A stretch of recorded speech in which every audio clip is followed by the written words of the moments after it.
প্রিয় চাকরি প্রত্যাশী ভাই বোনেরা, কেমন আছেন আপনারা সবাই? ১৯তম শিক্ষক নিবন্ধনের এবার বড় পরিবর্তন। ভিডিওটি না টেনে সম্পূর্ণ দেখার অনুরোধ রইল।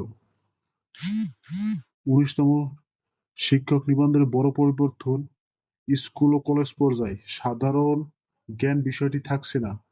৪টি বিষয়ে মোট ১০০ নম্বরের পরীক্ষা হবে। বাংলা ২৫, ইংরেজি ২৫, গণিত ২৫, সাধারণ বিজ্ঞান ২৫। এর পাশাপাশি বিষয়ভিত্তিক পরীক্ষা হবে আরো ১০০ মার্কের। এবার যাই মাদ্রাসা পর্যায়ে বিষয়ভিত্তিক ১৪০ নম্বরের পরীক্ষা হবে।